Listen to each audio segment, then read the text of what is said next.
Hi, my name is Paul Douglas Evangay, founder of the Blue Earth Project, and you are listening to the Blue Earth Project podcast, where we inspire a higher quality of life by advocating for ecological resilience in southern Minnesota. We promote honest conversations and awareness of local issues through our social platform. We support businesses, individuals, and projects that are making creative efforts to practice consciously. We engage our community, implement our own programs, and conduct independent research in hopes of finding a solution to some of our most paramount problems. Welcome to the Blue Earth Project podcast. I'm your host, Paul Douglas Evangay, and I'm joined by our producer, Dave Sandersfeld, Woo. Lindsay Schaefer, Hey. and our special guest, Laura Peterson, Executive Director of the Living Earth Center in Mankato, Minnesota. Hey there. Thanks for coming on, Laura. Can you tell us briefly what the Living Earth Center is? Yeah, so Living Earth Center is a relatively new nonprofit that was founded by the School Sisters of Notre Dame here in Mankato.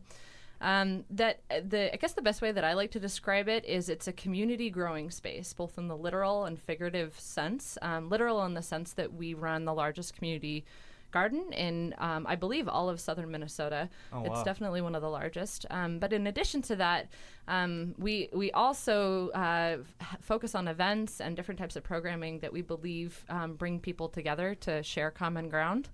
And so I like this idea of having a space where people can come together and not only, grow food, which is what we do, amongst other things, but also grow in terms of community. And, what that looks like changes and varies from season to season and year to year. But I think the whole idea is that we're coming together to share common ground and grow. Yeah, heck yeah. What would you say the Living Earth Center does best? Oh, we do a lot of things, but I would say I'm gonna say two things, Okay. Because I think it's seasonal. During the summertime, what we do best, hands down, is have just this amazing community garden. The community garden that we run has about 180 community garden plots, and we serve just over 100 families. 100 gardeners and their families that come there, and there it varies. People come to the community garden whether it's to actually grow sustenance food, like this is the way that they're able to provide for their families throughout the summer, all the way to gardeners that come maybe because they don't talk so well with people, but they work better with plants, and it's a place that they can actually come and feel a sense of peace. So that's a really kind of cool aspect. There's people from all different walks of life that come there, from all different socioeconomic backgrounds and cultural backgrounds. We have multiple languages that are spoken, a lot of different types of produce that are being grown. And so we do that well, but we don't even do that. It's kind of the organic process that occurs when people come together. So that's during the summertime, and then during the wintertime, and basically all throughout the year, we do a lot of programming and collaboration with a lot of other nonprofits and organizations throughout Mankato to focus on sustainable initiatives. And sustainable initiatives can mean both environmental initiatives as well as initiatives that look at how we can grow in resilience as a community. So we do those two things really, really, really well. Yeah, I'd agree. Cool. I've had the pleasure of attending some of your events, and you've got a real nice space up there for people to come and get together, and looking forward to all the future events to come. Yeah, we've got a big schedule this summer coming up. So. Yeah, maybe we can talk a little more about the summer schedule when we get an opportunity, but I want to touch on the garden. How would somebody get involved in that if they were interested? Say they didn't have they were living in an apartment, they didn't have anywhere to have their own garden, they wanted the garden experience, maybe they've never done it before. How would they get started with you guys? Any channel is opened. They can go online and they can apply for a garden plot if they'd like. They can actually give us a call they can call the actual office, and I'm the person who's usually sitting there, so they would talk to me. We've even, a lot of the people that we've worked with too maybe don't even have access to phone or email, things along those lines, and so we do a lot of times where it's just kind of word of mouth. I hear that someone is interested in having a garden, and I don't quite want to say it's telephone, but we've done it where I've been like, okay, well, we need to meet at this time in this date, and people will show up. So it really is true, the type of diversity that we have there. And also, of course, email. Someone emails and says, I'm interested in a garden plot. I should mention that it's a very full garden, especially this summer. So sometimes there's a wait list depending on how many gardeners are interested in coming and how many new people we have. But for the most part, we've been able to accommodate pretty much anyone we have on the wait list. Cool. Is there any opportunity to expand the garden or ambitions to? I don't think so. And the only reason I say that is it's kind of a moving process because there are gardeners that come and go, and we want to make sure that all garden plots are filled. And the reason for that actually has to do more so with weeds. If there's a garden plot that's left unattended or isn't filled, then it has the potential to grow, weeds that will spread, like Canadian thistle or quackgrass, and that has the potential to kind of get into some of the other gardens, especially if they go to seed. So it's really, really important that we have a plan for each plot, otherwise it can become a problem for the rest of the garden. Yeah.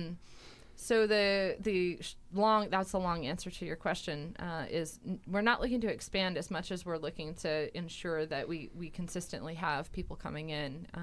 And I would like to expand, and I know our board would like to expand more of the activities that we do and how people engage with the garden. So maybe you don't have a garden plot, but you come up and you do a garden walk or something like that.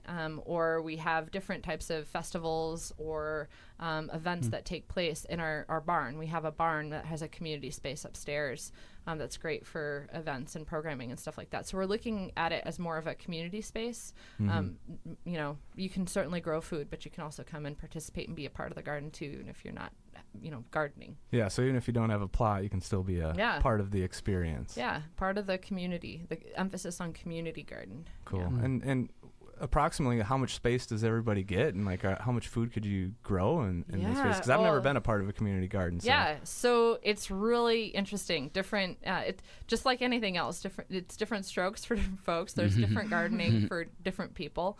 All of our plots are 10 by 10 plots, but people can have more than one plot if they'd like. I think the maximum that we have is 5 plots.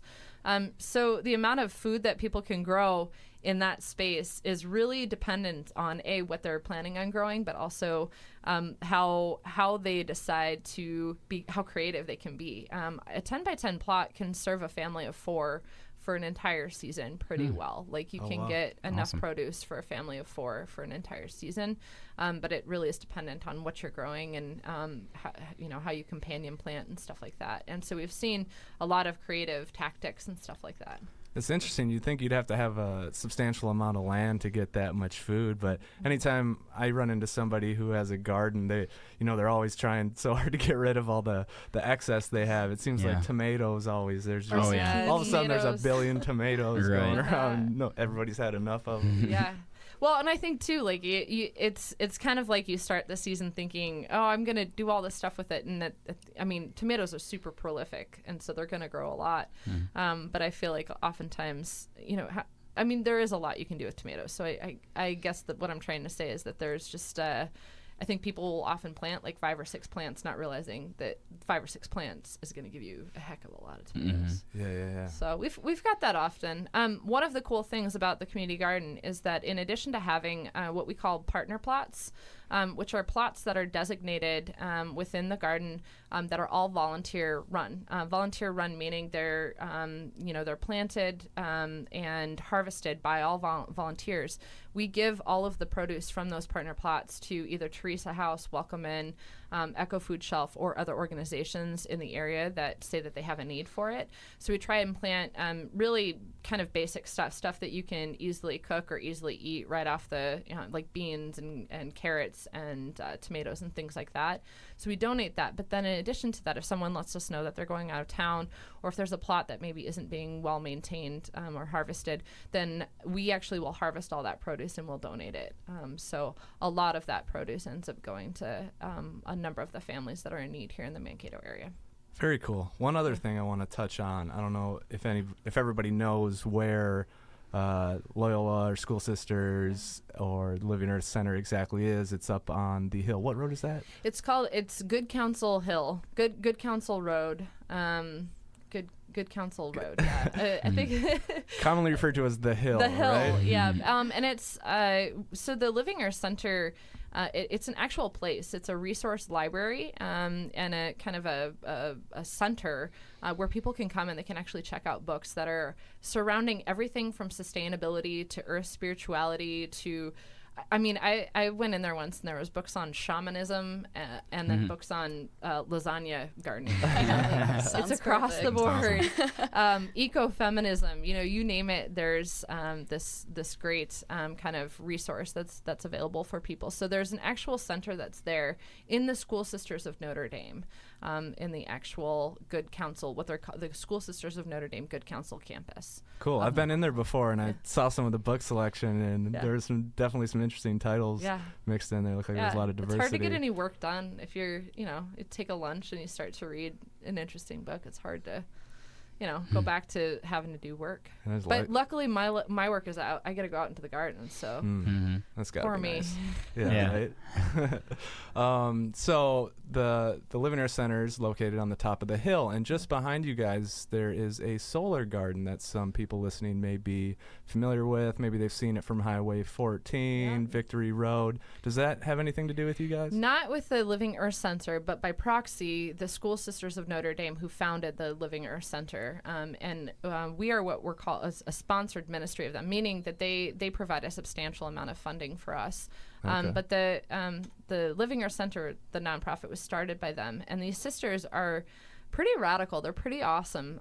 The one thing I can say about the School Sisters of Notre Dame is that they walk the talk, and one of the things that they're passionate about is this concept not only of sustainability and regeneration, but also of stewardship, and how can they be the best possible stewards of their community, and that extends beyond just the human community, but the earth in general. And so I just actually went to a meeting a few days ago, and they talked about how this year they are the School Sisters will be 100% will be powered 100% on renewable energy.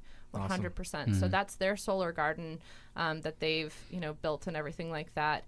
And then they actually buy into shares from some of the other solar gardens in the area. So Living Earth Center embodies a lot of what the School Sisters, had the ideas that they had that are embodied within that. It was really cool. I saw, I think it was Care 11 actually put on something out on the paper, and I think that said that the nuns at Good Counsel find higher power in solar. I thought it was a pretty good pun. Nice. So yeah, witty folks up there on the hill. Yeah. So Living Earth Center started approximately 13 years ago. 1996, I believe, is the kind of the year that the garden started. And that was really where the School Sisters said we really want to bring more people into the fold and really gather a group of people who really care about Earth. And literally that's what they wanted to build advocacy for this concept of sustainability and care for the earth. And so they opened up the garden and then started to do programming. The original name was the Center for Earth Spirituality and Rural Ministry, because the founding sisters actually went out into a lot of the rural parishes and tried to work with farmers in terms of finding regenerative and sustainable solutions. That was even started, even before the 90s, but the garden and the Center for Earth Spirituality actually started in the 1990s. And it was carried by my predecessor, Lisa Coons, who was really well known within the community as an advocate for everybody. She was just a really special person. And so I think that in addition to her kind of coming in and really taking hold of what the School Sisters were trying to accomplish, along with the, just that badass power with the sisters, it was able to transform into this, really well-functioning community garden and advocacy group that was really focused on trying to do good things within the community, make changes, not just here within Mankato, but I think it even extended into a lot of advocacy work up at the Capitol and things along those lines. Very cool. Yeah. So we both I think you beat me back to Mankato potentially. Well, not you were here, but I mean, you became a part of the Living Earth Center approximately the time that I got back to Mankato. So I wasn't in the know of everything that was going on with CESRM. CESRM. CESRM until I got Such a better back. name. I have to admit, I'll say it publicly. Living Earth Center is way easier to say. Definitely. Yeah. So maybe, I mean, we could probably talk all day about, maybe what you know about what happened before you got there, but maybe we should focus on, how you came into your role as executive director of the Living Earth Center and how that correlated with when you guys chose to become a nonprofit. And maybe before you get into that, you could start with a little history on yourself. Where did you come from? Are you from Minnesota? What led up to this role? Whoa. Okay. So we'll start at the very beginning. It's a good place to And start. then there was like, So I was actually born and raised just outside of Denver, Lakewood, Colorado.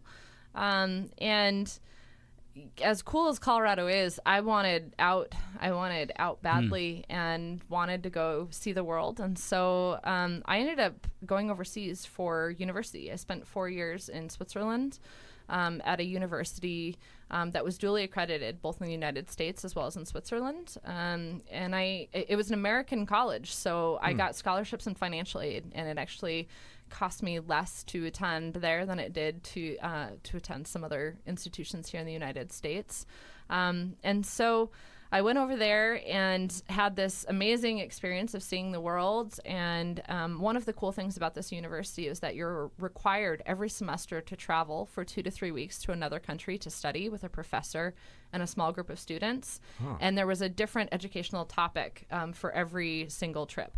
And so I went to Cuba to study Cuban literature, but how Cuban literature and poetry impacted the Cuban Revolution. I went to Greece to study Greek mythology. I went to Ireland to study how potato famine actually impacted where they're at politically today. Very cool. And then I had this journey to Malawi and Zambia in sub-Saharan Africa. With a professor who was passionate about environmental studies, but looking at incorporated systems. And so she took a group to Malawi and Zambia to look at environmental tourism, but to focus specifically on a term called permaculture, permanent agriculture, and how permanent agriculture, permaculture, was like kind of this really interesting process where local Africans were figuring out solutions for themselves in terms of providing food and excess and things along those lines. And so I became passionate about that, and year after year returned and ended up working for a non-governmental organization, kind of a nonprofit that was based out of the university called the Baobab Initiative, and we focused on ways in which we could facilitate connections to between farmers and that were doing these really cool things, local farmers. And so that was kind of my introductory point to this concept of sustainability, and not only sustainability, but how mimicking nature, and how if you just take a look back and look at the incorporated system, how it has the ability to build resilience, and people can do a lot of really cool things, and it was just such an opposite thing from coming in with a lot of food aid and things like that. So anyway, I was passionate about that, and I ended up meeting somebody, and we ended up deciding that we were going to move to Minnesota, and we started I got my master's degree first here at Minnesota State in experiential education, and then we decided that we were going to start a sustainable farm, and where we raised pastured beef and pork, and did that for a number of years. And so I had all of these things kind of come together. I did a number of other things, other jobs, working with international students and doing development work. And so all of these different things kind of came together for they uniquely qualified me to help shuttle the Center for Earth Spirituality into nonprofit phase, because I had international background, which we have many international gardeners. I had this passion for sustainability. And then in addition to that, I had experience fundraising, which is important when you start to do nonprofit work. So when they were looking for people, I didn't realize that they were going to become a nonprofit. I thought that I was just going to be coming in and, continuing on what Lisa was doing. But during the interview process, they let me know that it was actually they were transitioning to a nonprofit. And with that, I sat down and said, well, this is going to be a lot of work, but I think I'm passionate about this and I want to do it. And so I applied and had a great interview and basically nailed the dream job, for me at least. Cool. It's the dream job. That was a really long answer. Sorry. No, the long Sorry? answers are good. Okay. That you didn't even repeat yourself once. I Okay. mean, you got quite the resume to list off. I know. I've had a I'd say. cool. I'm like. I hate Satisfied with your life? hashtag blessed. No, I'm really fortunate. I've had I'm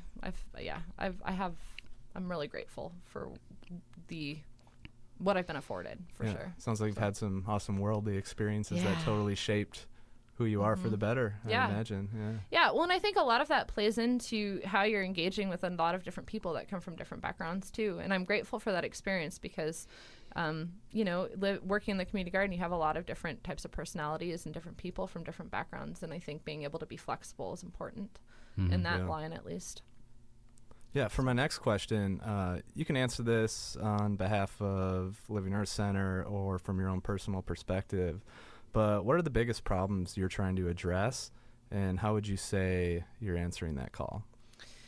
I'm going to divide it into two, if that's all right. So Yeah, go ahead. the one for Living Earth Center is pretty clear. I think that we know that we are stepping into this territory of becoming a nonprofit and having to kind of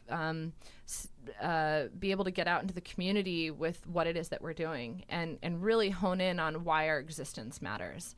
And I think whenever an organization or a group is trying to do that, it's hard to be concise when you're doing things that are really kind of interesting. And, the way that I see it, Living Earth Center is trying to tap into, yes, people need food and we can provide that.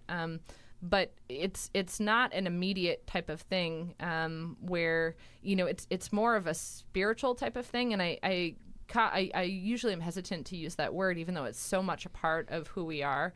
But I think that this concept of coming together and being interconnected is woven throughout what we do. And the hardest part is really making that clear to people around, like, why that matters. Like, why do we need to come together and why do we need to value each other and honor the interconnection? So I think, like, I struggle with that as the executive director. I know that our board has talked continuously about, what is the message that we're actually going out? Aside from this concept of a community growing space, how do we communicate what it is and kind of that role that we serve within the community? That and raising money, I'll be blunt. I mean, you need funds in order to continue to be sustainable. And it takes money to make money. And so I think we're navigating that process, becoming a nonprofit and kind of seeing what that looks like. Yeah, you can only Sure. buy so much with shoestrings. Exactly. Like, and at the same time, I think we need to grow. And in order to do that, there's creative ways that you can do that, but it's sometimes a challenge to kind of figure out, how can we actually allow there to be a buy-in to the community? Like, why should they put funding into this? And we know the answer because we experience it on a daily basis, but I think that was our challenge, is trying to communicate that. And then on a personal basis, I think, because I do feel like this is important to answer, being the executive director of an organization that is really strong in sustainability, I battle every day with making sustainable, regenerative choices every day. And I think that there's been there was a lot of time where I feel like, I don't want to say a constant failure because I don't mean it like that, but it's like, I forgot to tell that guy today that I didn't want a plastic bag. And how can I work for a sustainable organization if I have a plastic bag? That type of thing. And so I think that I shout this out because I think that there's a lot of really positive things that I'm doing in my personal life that I can then carry, into the Living Earth Center and kind of promoting that mission.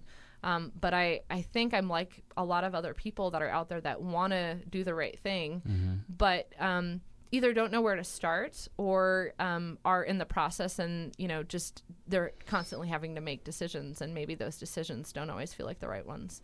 So does that answer your question? Yeah, it does. Does it feel, that's kind of the authentic answer, I feel? Yeah. It's cool that you say that, because I feel like, for me, I'm kind of a little bit on the outside perspective of this Blue Earth Project thing, like other than being the producer of the podcast, and just hanging out with these guys all the time.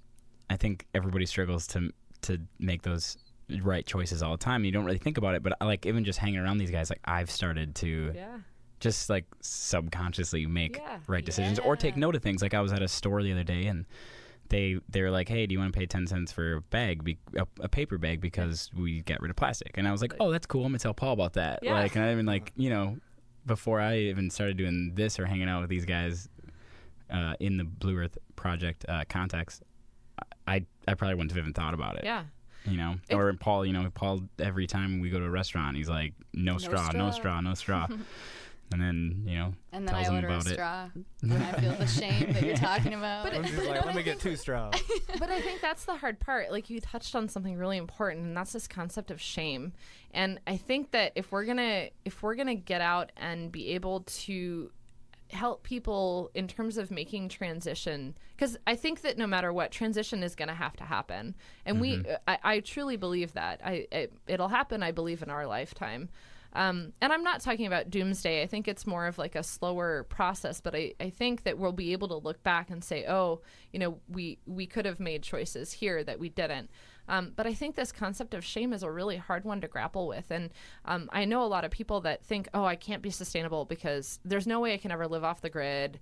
I'm not going to be able to raise my own, meat. I can't go vegan or, all of these different things. And I think it's a lot of these small little choices and being cognizant or being aware, like you were talking about, that I think make a big difference in terms of the bigger picture. And in imparting that change, it's kind of like the ripple effect. Like now you start to think about that a little bit more. Right. I have a neighbor, I just moved to a different neighborhood, and I have a neighbor who came to one of our events. It was on native bees, and the only reason she came was because she knew I was going to be there and I had talked about it. And so she came, and I was just talking to her, and she sprays her dandelions every year.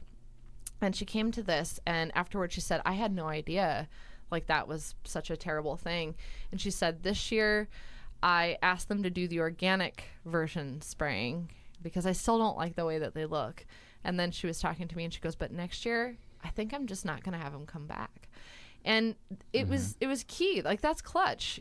She wasn't anything big. She wasn't making any monumental decision other than to not spray her dandelions, but it's like these little things. Little baby you steps. kind of you planted that seed a little bit. Yeah. But I mean, it wasn't me. It was Scott Kadelka from the DNR and what's his name? Nisley. John Nisley. Yeah. I'm sorry. Yeah, but she didn't go there for him. She went there for you. Yeah. Well, so it's all those little connections. Yeah, little jabs here and there. But the concept of no, you don't have to feel bad that you spray. It's not a good thing, but it's not coming from a point of shame. It's coming from a point of education, and that type of thing. So anyway, I want to touch a little further on that because that's a great topic that's worthy of a substantial conversation in its own right. Because when I look from my perspective from Blue Earth Project and how we can be effective, there's kind of 2 ends of the spectrum. One end, you're trying to hold yourself to a higher standard as an individual. And do everything you can, but you also realize at the end of the day that it's a tall order to walk around in circles and convince everybody not only to be perfect, but just be the best they can be. So you also understand on the other end of the spectrum, you have, your systematic issues, your cultural norms that dictate our daily practices. Like, for example, plastic bags in grocery stores. It was just the norm, and nobody, some people may have caught wind of it earlier than others, but for a long time we didn't think anything of it, and it was just what we did.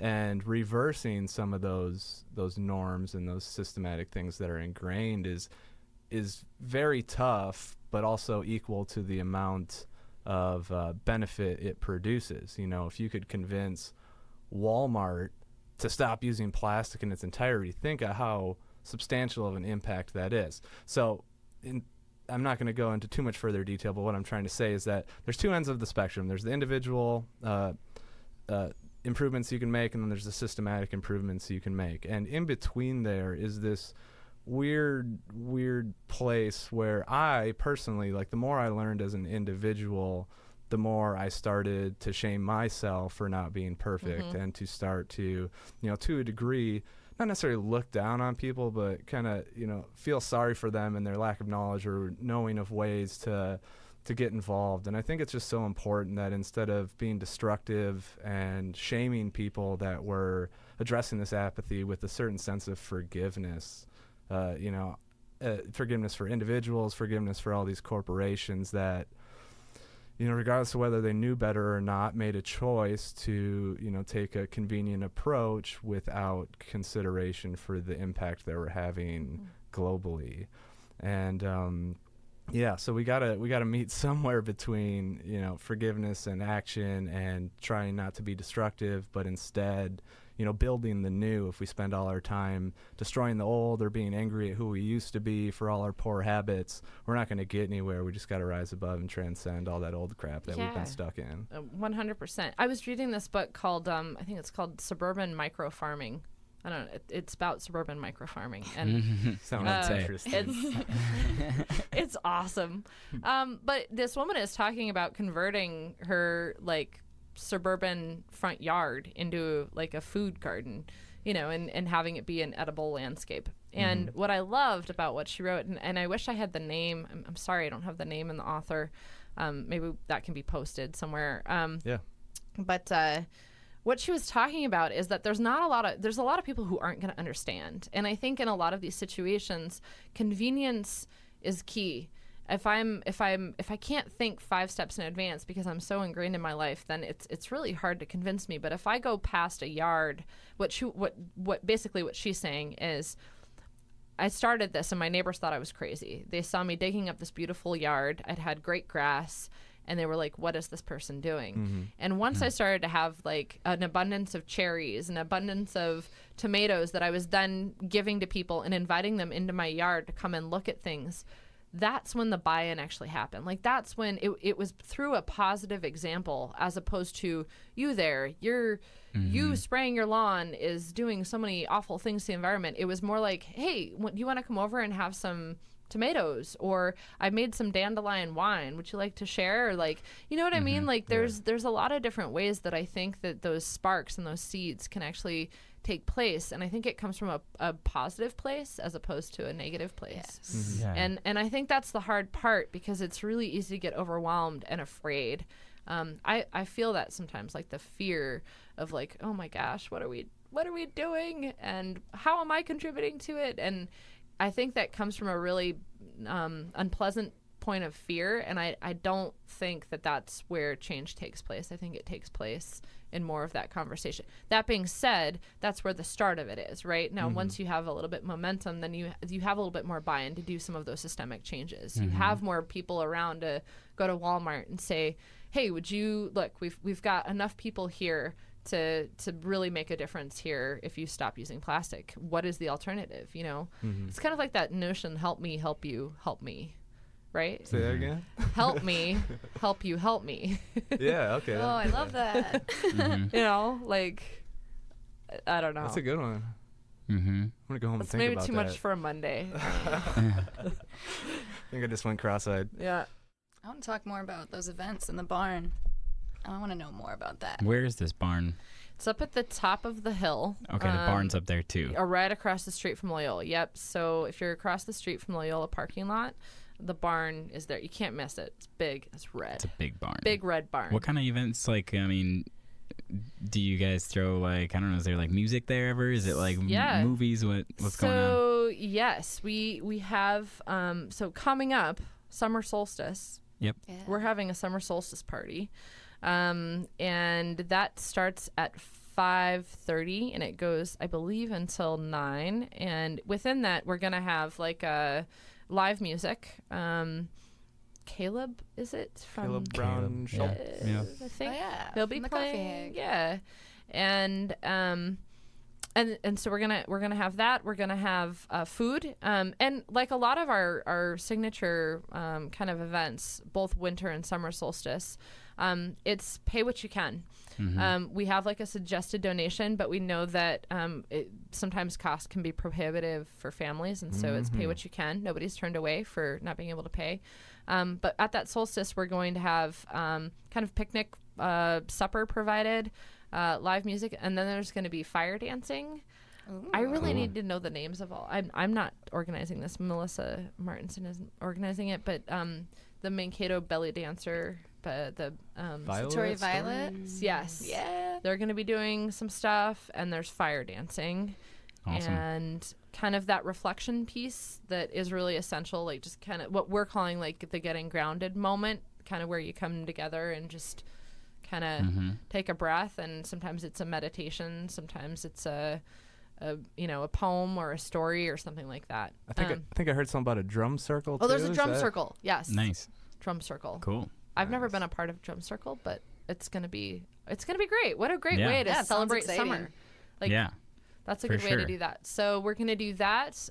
We have a CSA event where we're having a number of different local farmers come and talk about their farms and, what a CSA is and what the benefits not only for your health are for joining a CSA, but also what the benefits are for the community.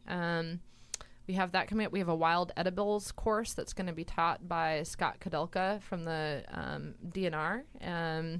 And we kind of do a hike around, and we'll look at what things are able to be harvested at that point in time. That's awesome. We're going to be doing a pop-up art show through Abby DeLucky. Yep. Yeah. Well, but what's the name of the pop-up? Omnimatter pop-up. Omnimatter pop-up. Hopefully, that's going to be in the barn. I believe that's going to be July 21st. Oh, nice. And so those are just a few of the things. I mean, we always are looking to do different types of workshops. We've done workshops in the past, everything from soap making and kombucha brewing to, how to start a beginning garden. But I think we're really focused on ways that we can bring a really diverse community, kind of up there, diverse, different backgrounds and stuff like that. So if there's ever any ideas, I always like to throw that out. Yeah. There's Cool. a lot of people. Yeah. I'd like to do more art stuff. Yes, like love it. art in the garden and, kind of what that looks like. I have a vision for like a hip hop and spoken word event that will take place. I don't know if I should disclose the name that's in my mind, but you heard it first here, dropping beats at the barn. Oh, that's cool. Cool. I'll come with my snappy fingers. Yeah, that's all right. I can't wait. That sounds cool. Anyway.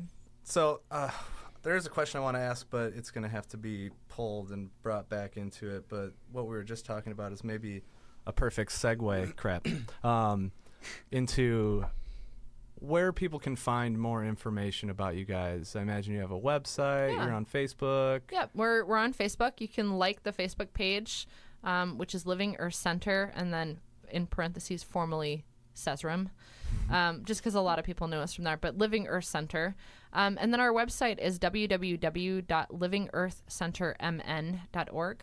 And there's a lot of different information, there's a listing of events that are going on, ways that people can get involved if they want to volunteer, getting on our mailing list, in addition to ways that they can give if they feel inclined to do so.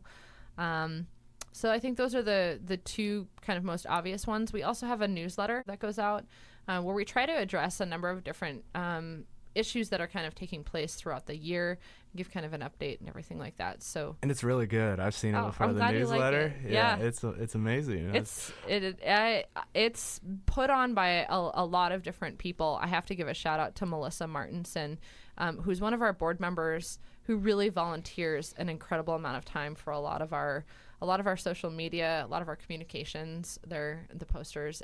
She does them, and she does them really well out of the goodness of her heart and because she loves Living Earth Center. So I went so far as to download it and send it to the entire team and said, "This is what we should be shooting for. love Like, it. I'm if we're gonna glad. make a newsletter. It's gotta be. I'll hook you up with Melissa. Maybe She got some templates. Yeah.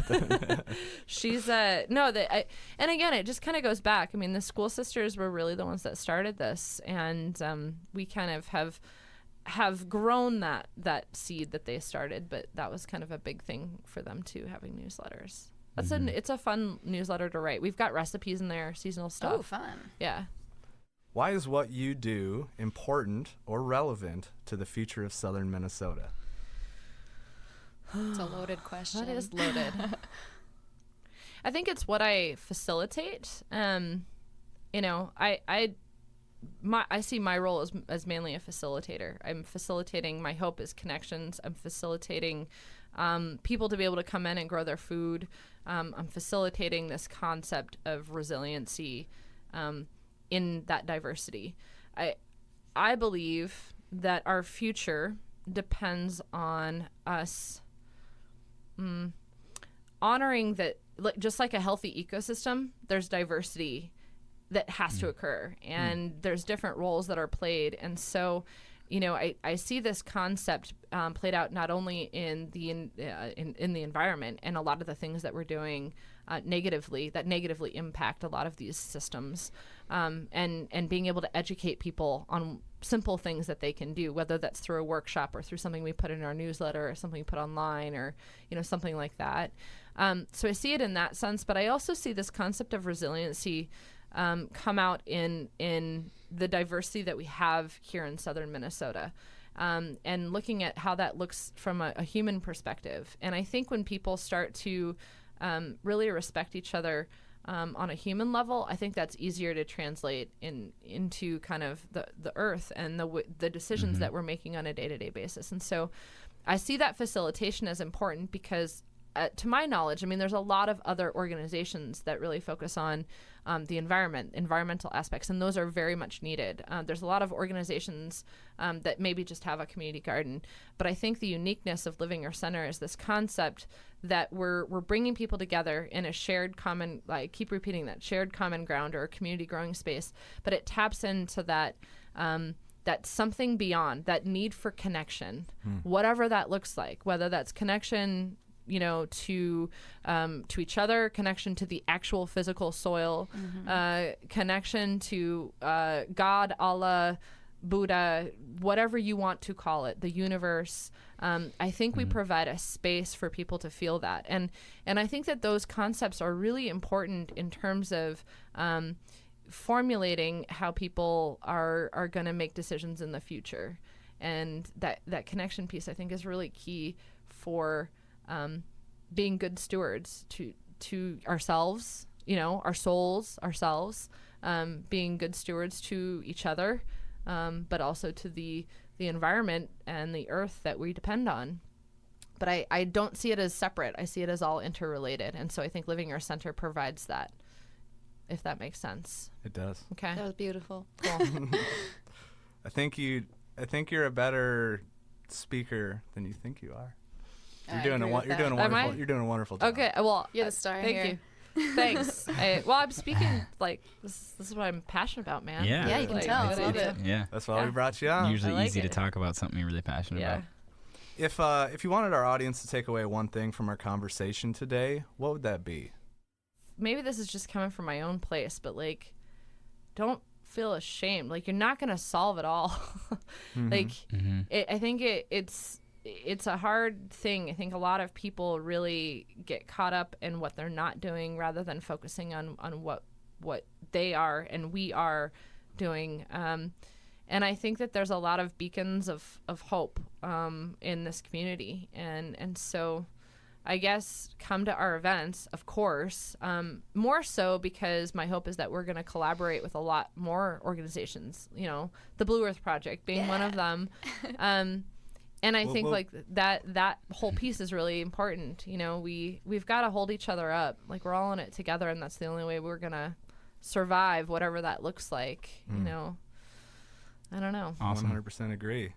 Any shout outs? Anything you'd like to end on? Any advertising you'd like to throw out there? Yeah, so advertising. First, I do have to do a shout out to our board. I've got an amazing board of directors that has put in huge amount of time, and it, like, everything that I'm doing just wouldn't be possible I have a 10-hour-a-week intern. I say this in quotations, intern, because she does way more than an intern, and she's actually, we don't even call her an intern anymore. She's a program manager, I think. Amy Hunt. And she does a heck of a lot of kind of that background work that is essential to running an organization. And then there's a few gardeners for sure that make the gardening possible. And it's little things like weed whacking. You wouldn't think like weed whacking actually is, it's a big deal to make sure we have an electric fence around the community garden so that the deer don't become part of that community. And it is an inclusive community, but not to the deer during the season. But there's a guy named Bruno Gadd, who is in his 80s, and he weed whacks. And then Jim Ackle is another gardener who's up there, and he has taken many, many people under his wing to bring people in. And I think that this is kind of like my community. These people who have kind of helped me transition in, and I'm grateful for that. As far as advertising goes, yeah, please come to our events and give ideas for future events. If you have a talent or a skill and you would like to be able to teach people that, or you think it's important knowledge, then get in contact with us. We can hold workshops. We have space. You know, I think that's a key thing. Come to our Summer Solstice. It's going to be a lot of fun. And come to other events that we're hosting. And of course, if you're going to give to an organization, until Blue Earth Project can accept official donations, you can give to Living Earth. I don't know. We're going to be set up for donations real soon. But yeah, I mean, I think that's a key thing. I think in anything, you got to put money where your mouth is, you know, and I think organizations like Living Earth Center, the Blue Earth Project, other organizations that maybe don't have their 501c3, like does Zero Waste have C3? I don't think so. I feel like I would know if they did. Yeah, they don't have their 501c3. Yeah. You know, there's other organizations, Root Shoots and Boots. There are all of these kind of community organizations that are really focusing on really cool things, and so I think that they need funding. They need to be able to continue to do the work. And so if there's anything I can, you know, tell your listeners, it's, you know, please help support. And if you don't have funding to give, then give time. Yeah, that's an important thing, and we all need it. We all need it. There's a lot of ways to give. Yeah, time, talent, treasure. You know, 3 T's. I like that too. Triple T. Yeah. You're full of all the good phrases. That's a development term. I didn't come up with that. So. All right. Well, thanks for coming on and for all the work you do, Laura. You truly have made the world a better place. And on behalf of the Blue Earth Project team, and your host Paul, producer Dave, Lindsay, thanks for listening in. Until next time. Thank you. Thank you. Thanks. Eco exist. Water is the foundation of life itself, and what we have here is a major water problem. Let's harness the pride that we have for our 10,000 lakes and reclaim what we are quickly losing. Everyone is downstream from somebody.